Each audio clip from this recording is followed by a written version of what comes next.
오늘 읽어주시는 하나님의 말씀은 빌립보서 4장 5절과 요한복음 9장 1절로 5절까지 말씀. 먼저 우리 빌립보서 4장 5절 말씀을 같이 한번 읽어보도록 합니다.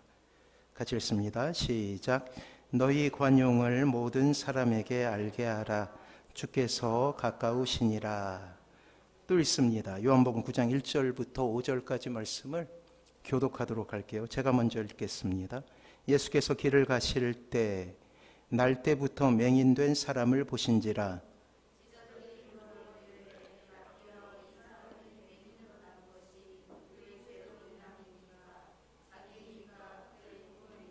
예수께서 대답하시되 이 사람이나 그 부모의 죄로 인한 것이 아니라 그에게서 하나님이 하시는 일을 나타내고자 하심이라.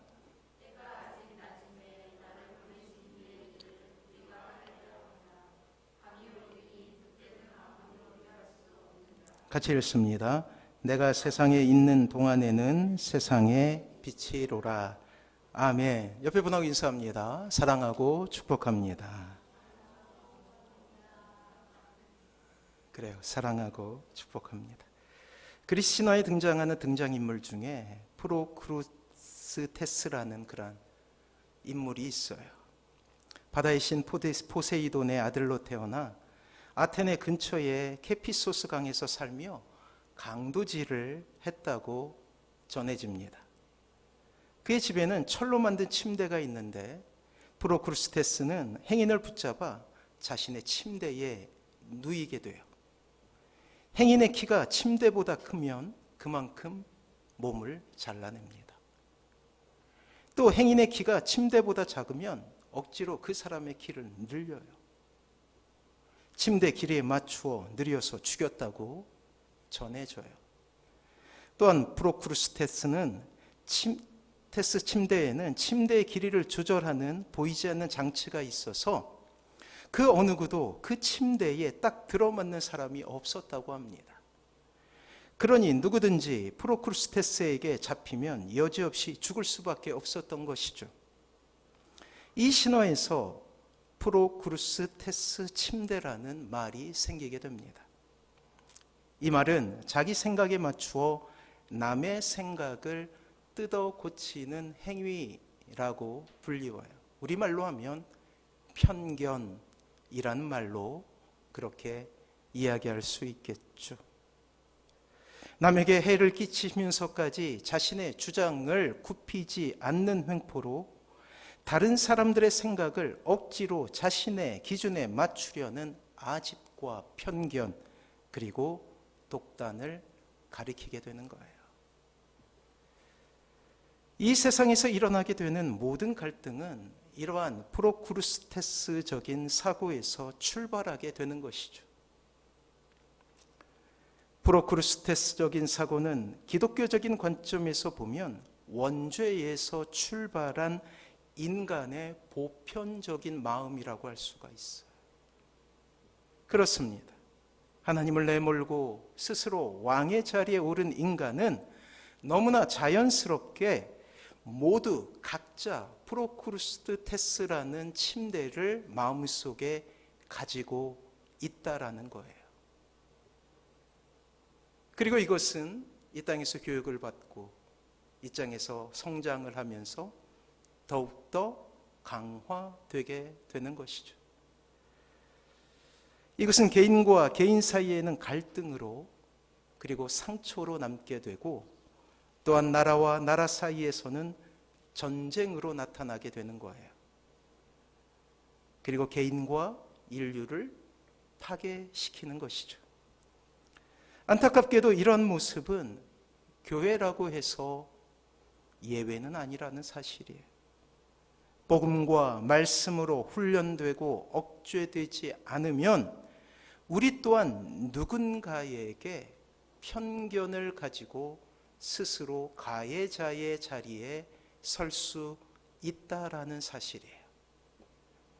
성경은 끊임없이 이러한 절제되지 않는 본성에 대해서 경고하고 있습니다.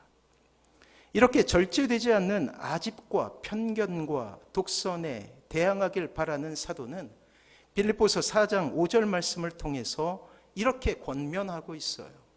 우리 같이 한번 다시 읽어보도록 할게요. 빌립보서 4장 5절 말씀이에요. 같이 읽습니다. 시작.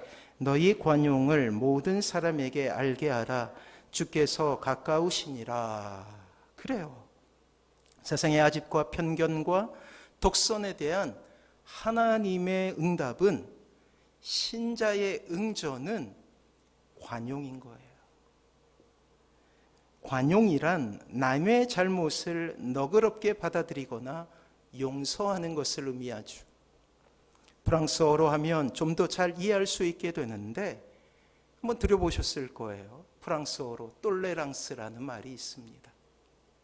관용 혹은 아량 혹은 포용력이라는 그러한 단어이며, 이 똘레랑스라는 말은 16세기 종교개혁을 배경으로 하고 있어요.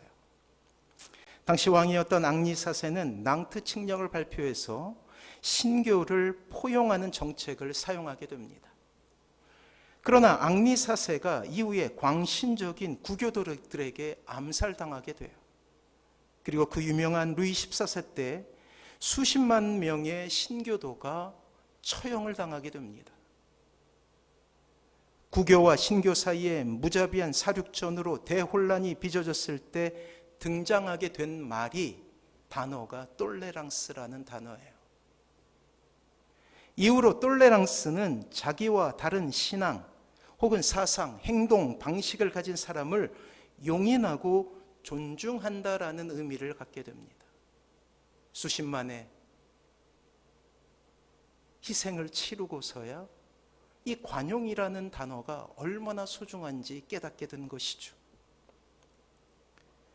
피의 대가를 치르고서야 나의 생각과 신념이 중요한 만큼 타인의 것 역시 똑같이 중요하다라는 것을 깨닫게 됩니다.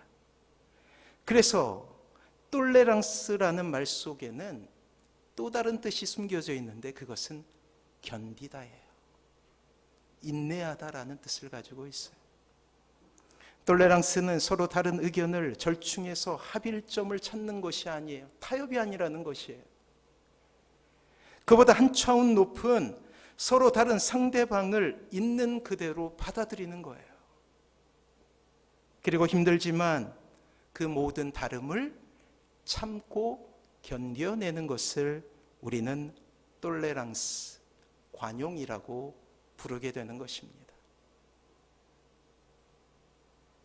성경은 오늘 이야기하죠. 너희 관용을 모든 사람에게 알게 하라. 이것은 하나님의 사랑을 기반으로 견뎌내는 거예요. 참는 거예요. 인간과 인간의 사이에서 가장 대표적으로 이 똘레랑스가 필요한 시기가 있습니다. 그것은 바로 신혼시기예요.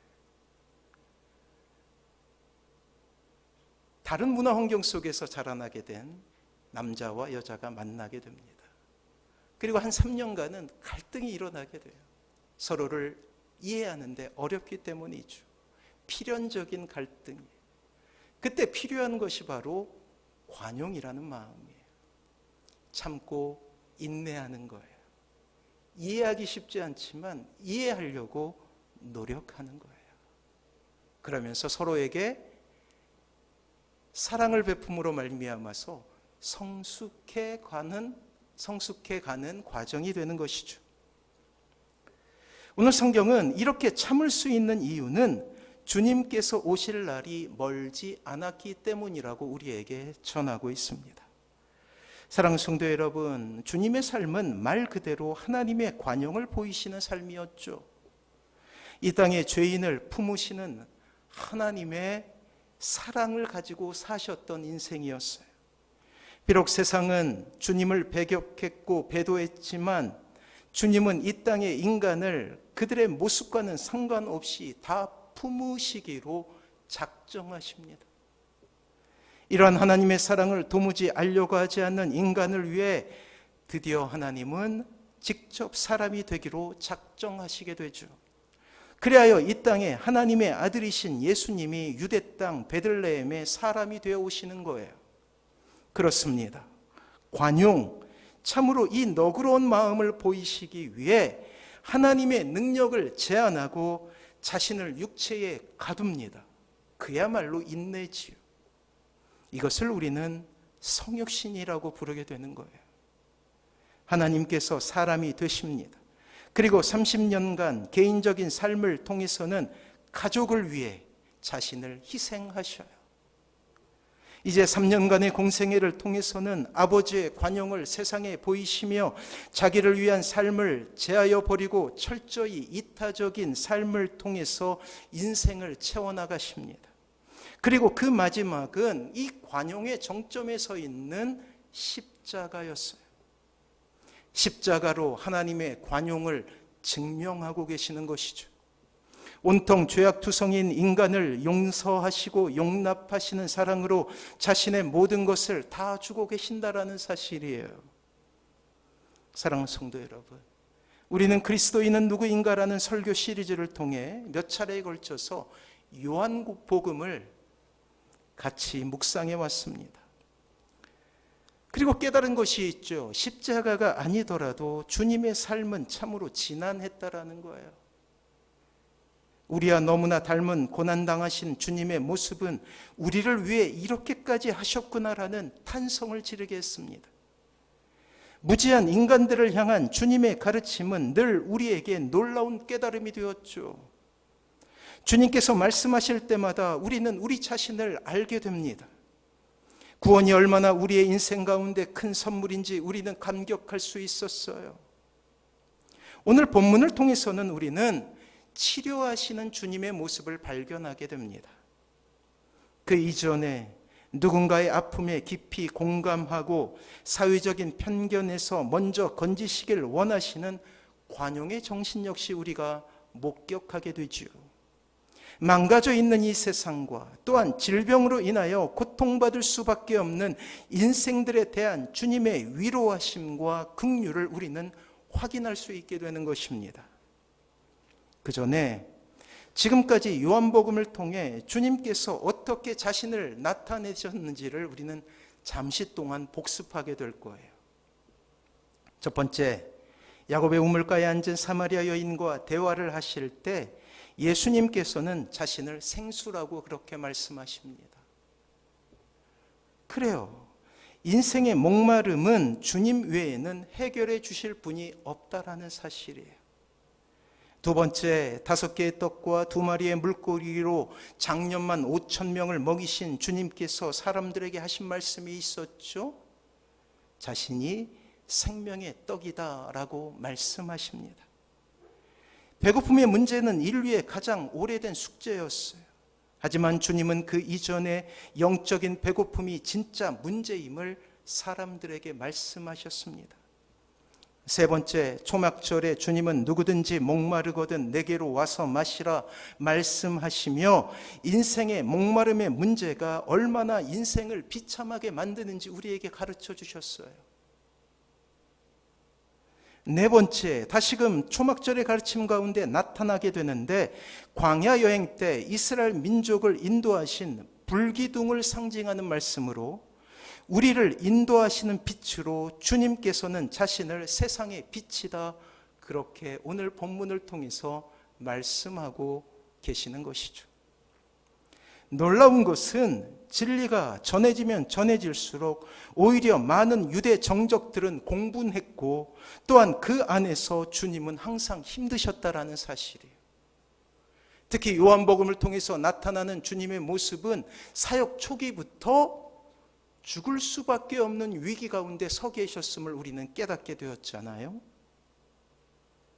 하지만 이 놀라운 말씀을 믿고 받아들이는 이들에게 이런 놀라운 진리는 획기적으로 삶을 바꾸는 생명의 원천이 됩니다. 그렇습니다. 인간은 하나님을 떠남으로 목마름에서 고통당해 왔고 늘 영적인 배고픔으로 인하여서 탈진하는 인생이었으며 어디로 갈 바를 알지 못해 방황하던 인생 아닙니까? 그런 우리를 주님께서 사랑해 주시는 거예요. 관용으로 말이에요. 견뎌내 주신 것이죠. 주님 그렇게 유대 지도자들에게 괴롭힘을 당하셔야 될 아무런 이유가 없으셨습니다. 하지만 우리를 위해 이러한 고난을 당하시게 된 거예요. 사랑하는 성도 여러분, 오늘 말씀은 주님께서 우리에게 가르침으로 주신 세상의 빛이라는 말씀을 증명하는 과정 속에 나타나고 있는 한 에피소드였어요. 세상의 빛이라는 놀라운 가르침을 증명이라 하듯이 소경이 등장하게 되고 그 소경을 치유하시는 주님의 모습이 보이고 있습니다. 자, 오늘 요한은 의도적으로 세상의 빛 되신 주님과 오늘 소경의 눈을 뜨게 하시는 기적을 연결하고 있죠. 그래요. 암흑 속에 갇혀있던 한 사람이 주님의 기적을 통하여서 그가 빛을 보게 되는 놀라운 역사의 현장입니다. 그는 날 때부터 소경이었어요. 세상을 한 번도 제대로 본 적이 없는 사람입니다. 오늘 본문 1절 말씀을 한번 볼게요. 같이 읽습니다. 시작. 예수께서 길을 가실 때에 날 때부터 맹인된 사람을 보신지라. 자, 보십시오. 주님의 눈은 이미 맹인을 보고 있어요. 모든 사람들이 주님께서 누렸던 그 영광에 집중하고 있을 때 주님만은 한 영혼에게 집중하고 계시는 것이죠. 더군다나 보자마자 그가 나면서부터 맹인이었음을 알고 계십니다. 알고 계셨다라는 것은 긍휼히 여기셨다라는 거예요. 이미 나면서부터 맹인 되었다는 것은 우리가 쉽지 않게 그의 인생을 추적할 수 있게 만들죠. 참으로 비참한 인생이었어요. 고통스러운 인생 가운데 살았을 그의 인생을 우리는 어렵지 않게 상상할 수 있게 됩니다. 지금도 그렇지만 고대 문화에서, 고대 근동에 소경은 남의 도움을 받지 않고는 살 수가 없어요.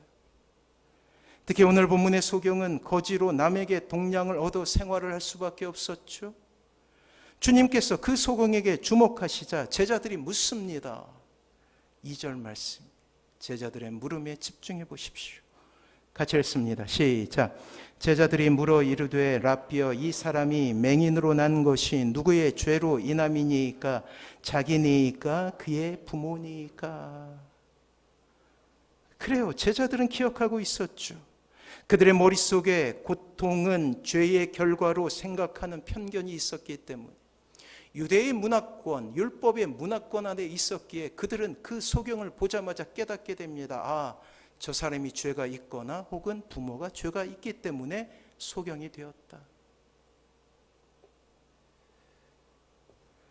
자신이 그러한 고통 속에 있지 않음에 대한 감사보다 오히려 그러한 고난 가운데 있었던 사람에 대한 편견을 가지고 그 사람을 품기보다 종교적인 잣대를 들이대며 이 모든 것이 죄의 대가라고 생각하는 그들을 더 큰 좌절로 몰아가고 있다는 사실이에요. 무섭죠. 이것은 우선 편견 가운데 더 큰 고통을 당할 수밖에 없었던 이 땅의 연약한 이들에 대한 가혹한 처분이에요.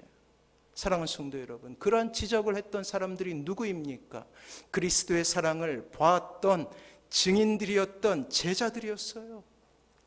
그런데 제자들이 주님의 가르침에도 불구하고 그 사랑의 가르침을 기억하지 못하고 편견으로 그 거지를 대응하고 있다는 거예요. 사랑하는 성도 여러분, 하나님을 온전히 알지 못함으로 오히려 하나님의 영광을 가리는 하나님께 대한 죄악을 우리는 보게 되지 않습니까? 때문에 사람이 질병을 당하고 있는 듯이 보일 때마다 그들은 종교적으로 정죄하는 죄악을 저질러 사람들을 고난과 절망과 좌절과 아픔 가운데 몰아넣게 된 거예요. 더군다나 그들은 제자였다라는 사실이에요. 깊숙이 자리 잡은 편견은 누군가를 정죄하는 무서운 살인 무기가 되고 있음을 우리는 알게 된다라는 것이죠. 사랑하는 성도 여러분, 이러한 편견은 오늘날에도 반복되어집니다. 우리가 잘 아는 대로 아기를 낳지 못하거나 한센병에 걸리거나 사마리아 여인처럼 사마리아에 살고 있다는 이유만으로 약자들은 죄인이 되어갔어요. 이처럼 편견은 한 사람의 영혼을 죽일 정도로 가공할 만한 죄악의 위력을 우리에게 보여주고 있습니다. 지금도 이러한 인간의 내면의 죄악은 참으로 우리의 마음을 가슴 아프게 하죠. 어떠한 불행에 대해 또한 어떠한 상황에 대해 우리는 너무나 쉽게 종교적인 잣대를 들이대며 고통하는 이들을 아프게 할 수 있다고요. 우리의 무심한 말을 통해서, 언어를 통해서, 때로는 행동을 통해서 그들을 더 깊은 좌절 가운데 놓이게 할 수 있다라는 사실이에요.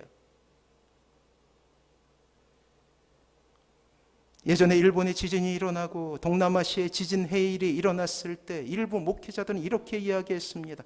하나님의 심판이라고요, 말이. 참으로 무지하고 잔인한 인간의 속성을 드러내고 있지 않습니까? 아울러 오늘날 신자에게도 이런 모습을 가지고 있습니다. 어떠한 불행을 당하게 되면 그것을 마치 하나님의 심판으로 여기는 것이었죠. 스스로도 그러하고 또한 그러한 시선으로 불행당한 사람을 보는 실수를 저지르고 있습니다. 예를 들면 낫기 힘든 질병에 걸렸을 때, 혹은 자녀에게 문제가 생겼을 때, 그것을 마치 기도를 안 해서 그런 것처럼, 혹은 하나님을 잘 섬기지 못해서 그러한 결과가 생긴 것처럼 판단하고 정죄하는 마음이 있다라는 거예요. 우리에게 편견이죠. 목회자들은 율법적으로 신앙을 가르침으로 성도에게 이러한 마음을 자극하고 또한 서로 말로 이렇게 상처를 주는 것이 이 땅의 교회에서도 만연하는 일이라는 사실이에요. 그래 주님을 비롯하여 신학의 많은 우리의 선배들은 율법주의에 대항하고 경계하며 복음만이 소망임을 이야기했던 거예요. 율법으로 정죄하는 것이 아니라 복음으로 소망을 주는 것이죠. 오늘 주님께서 그 나면서부터 소경을 대하셨던 그 사랑의 마음으로 말이에요. 이런 예를 우리는 성경에서도 확인할 수 있게 됩니다. 바로 욥기예요. 하나님께서 인정하실 정도로 신실하고 순결했던 욥의 인생은 한순간에 곤두박질 치지 않습니까? 사랑했던 10명의 자녀들은 한순간에 몰살당하게 되었고 그의 이름을 빛나게 했던 많은 재물들은 마치 신기루처럼 사라지게 됩니다. 또한 끝까지 편히 되어주리라 믿었던 아내는 욥에게 이렇게 이야기해요. 생일을 저주하고 하나님을 저주하고 죽으라 이렇게 이야기합니다. 그때 욥의 친구들이 찾아와요. 하지만 욥의 친구들은 욥의 고통에 공감하기보다 오히려 욥이 고통을 당하게 된 이유에 대해서 지적하고 그리고 파헤치기 시작합니다. 시시비비를 가리는 그들의 모습 가운데 더 이상 고통당하고 있는 욥의 모습은 보이지 않고 폭주하기 시작해요. 욥을 정죄합니다. 회개하라는 거예요. 슬픔에 빠진 욥을 향한 친구 빌닷의 말은 이러했어요. 욥기 8장 3절과 4절 말씀 주보에 있어요. 우리 같이 한번 읽어봅니다. 시작. 하나님이 어찌 정의를 굽게 하시겠으며 전능하신 이가 어찌 공의를 굽게 하시겠느냐. 내 자녀들이 주께 죄를 지었으므로 주께서 그들을 그 죄에 버려두셨나니. 그래요. 자녀들이 10명의 자녀들이 몰살당하게 되었는데 가서 한다는 소리가 그거예요. 내 자녀들이 주께 죄를 지었으므로 그러한 죽음은 마땅한 것이다.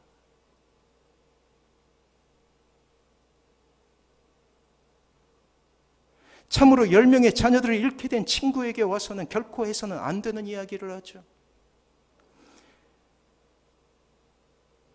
그리고 이 한국교회가 무지함 속에 너무나 사랑하는 한 구절을 우리는 발견하게 돼요. 욥기 8장 7절 말씀이에요. 우리가 아주 좋아하고 환호하는 말씀이죠. 같이 한번 읽어볼까요? 시작. 내 시작은 미약하였으나 내 나중은 심히 창대하리라.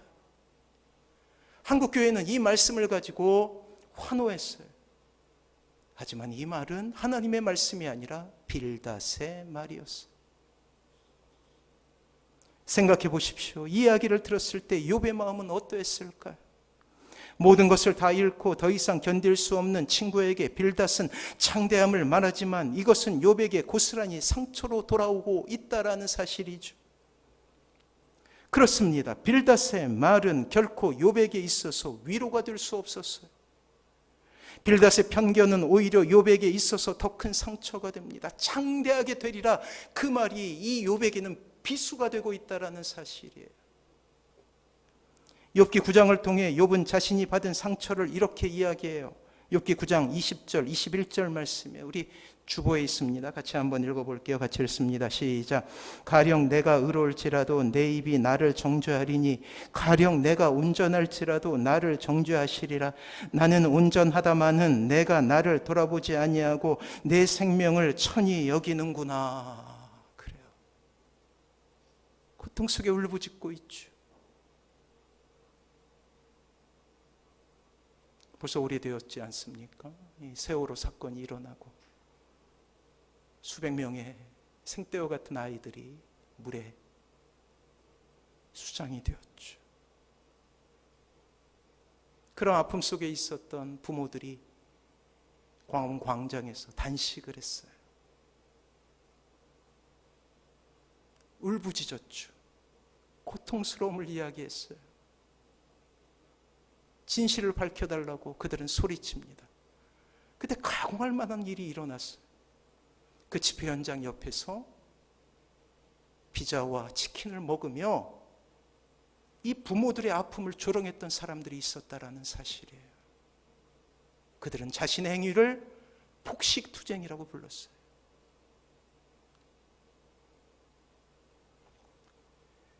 사랑하는 성도 여러분, 우리의 마음속에 있는 편견과 독선에 대해 경계하지 않으면 우리 또한 누군가를 죽일 수 있는, 누군가의 영혼을 죽일 수 있는 사람임을 우리는 인정해야 한다라는 거예요. 원죄 아래서 말이에요. 그렇습니다. 욥에게 찾아왔던 욥의 친구들처럼 욥에게 무슨 죄가 있어서 이렇게 비참 가운데 있게 되었다고 정죄할 수도 있는 것이, 그러한 가능성을 가진 것이 우리의 모습이라는 거예요. 그리고 이러한 모습은 한국교회가 가지고 있었던 모습이기도 하죠. 단적으로 불행이 닥치면 스스로 기도 제목조차 내놓지 못하는 것이 이 땅의 교회의 모습 아닙니까? 제가 예전에 사역했던 곳에서 저는 중보기도 팀을 맡았어요. 제게 너무나 큰 사랑을 주셨던 한 권사님이 찾아와서 저에게 이렇게 이야기하는 것입니다. 자녀에게 문제가 생겼는데 기도해달라는 거예요. 당부를 해요. 목사님만 기도해달라는 거예요. 기도 제목을 나누지 말라는 거예요. 왜요? 다른 사람들이 곱지 않게 본다는 것이죠. 기도는 필요하지만 사람들의 시선이 너무나 고통스럽다는 많은 분들의 고백을 우리는 듣게 된다는 거예요. 사랑하는 성도 여러분, 오늘 제자들 또한 이러한 편견을 가지고 주님께 묻고 있어요. 유대 문화에 살았기에 어쩌면 당연하다 할 수 있지만 그리스도의 복음 아래서 가르침을 받았던 제자들이었기에 주님은 참으로 안타까운 마음으로 다시금 그들에게 가르치고 계십니다. 사랑하는 성도 여러분, 우리는 선한 행동이 항상 보상을 받고 축복을 받는다든지 혹은 반대로 악한 행동이 항상 징벌을 받고 심판을 받는 정답 있는 세상을 사는 것이 아니에요. 때로 선한 일을 하는 사람에게도 불행이 닥칠 수 있다라는 사실이에요. 때로 악인의 형통을 보며 마음이 아플 수도 있다라는 거예요. 왜요? 우리가 하늘나라에 사는 것이 아니라 이 땅에 살고 있기 때문이죠. 죄악이 지배하고 악한 영이 지배하는 이 땅에 살고 있기 때문입니다. 때문에 무고한 사람이 때로 고통당하고 악인의 형통함을 보게 되는 것이죠. 하지만 기억하십시오. 분명한 것은 하나님께서 신자들을 지키신다라는 것입니다. 선한 자들에게 선대하신다는 사실을 기억하시기 바랍니다.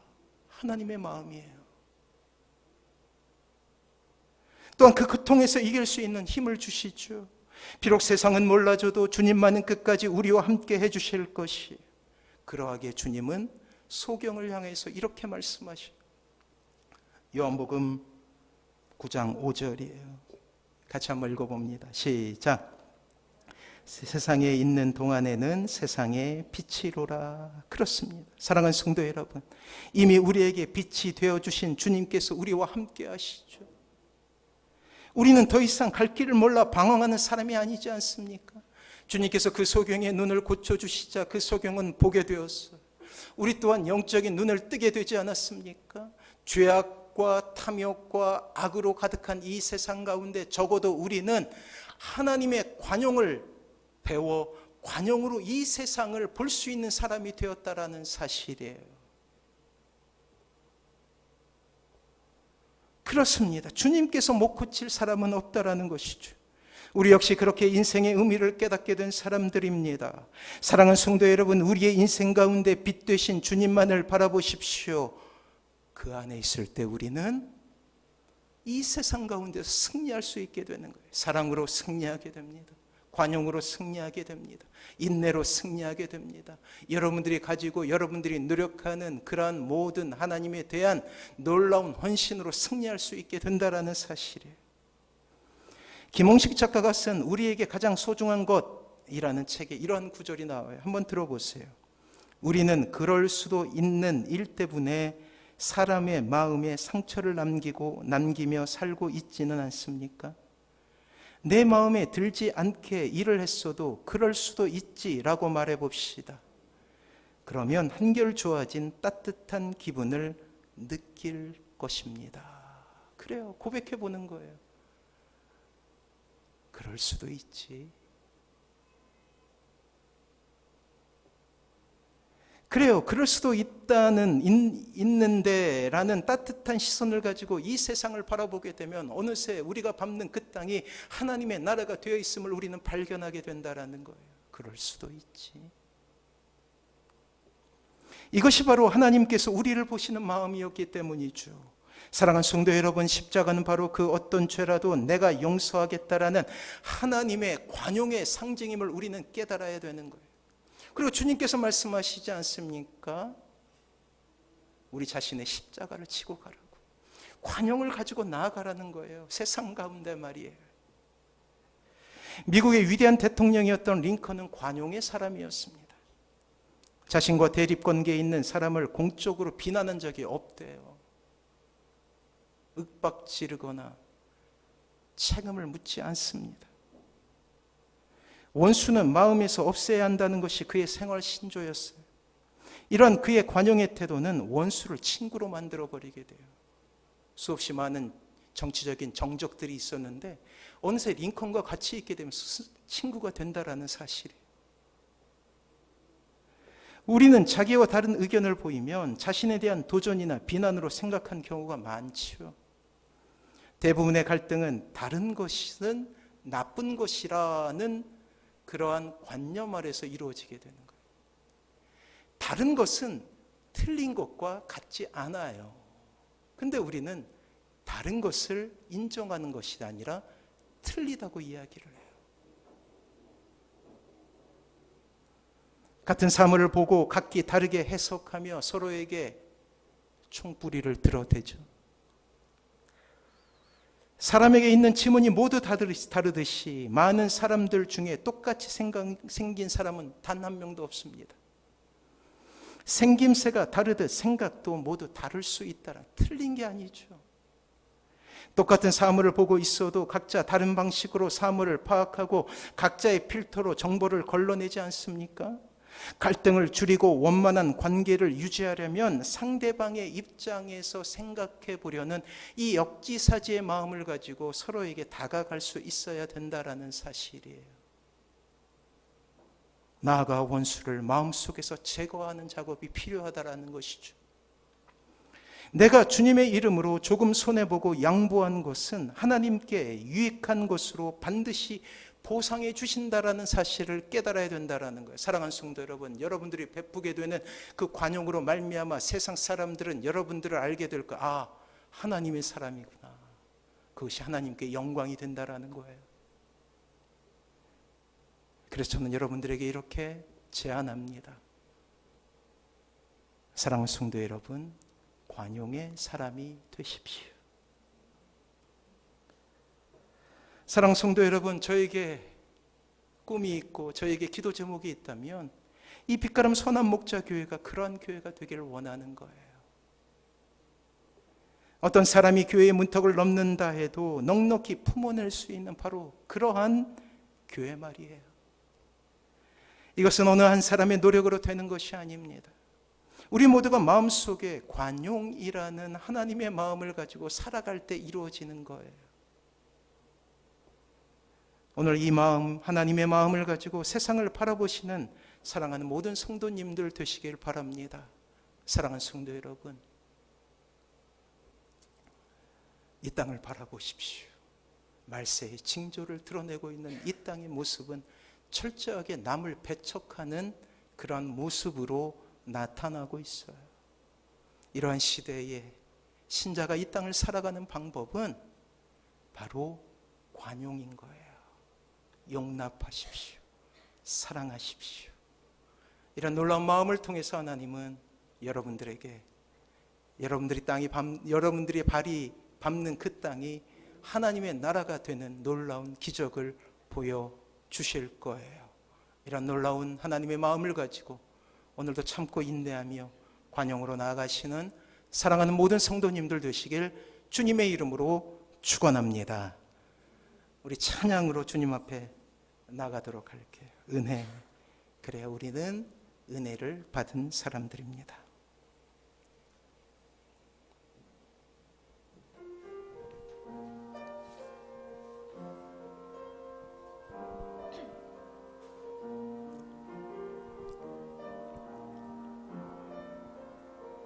우리 같이 고백할게요. 내가 누려왔던 모든 것들이, 내가 지나왔던 모든 시간이, 내가 걸어왔던 모든 순간이 당연한 것 아니라 은혜였소. 아침에 해가 뜨고 저녁에 노을, 봄의 꽃향기와 가을의 열매, 변하는 계절의 모든 순간이 당연한 것 아니라 은혜였소. 모든 것이 은혜,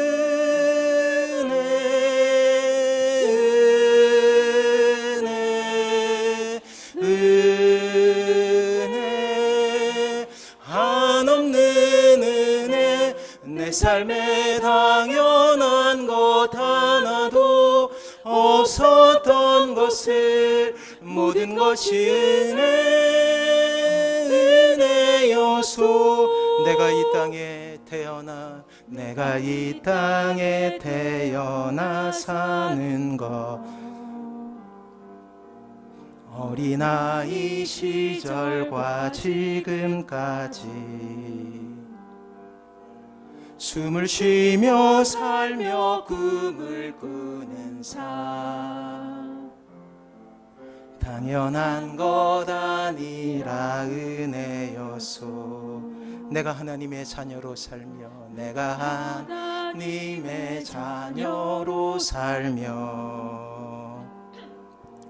오늘 찬양하고 예배하는 삶, 복음을 전할 수 있는 축복이 당연한 것 아니라 은혜여소. 모든 것이 은혜,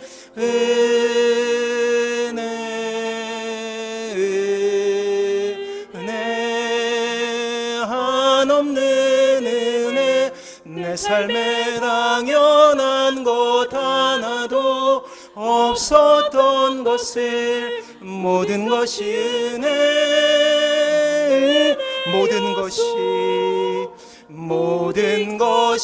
은혜,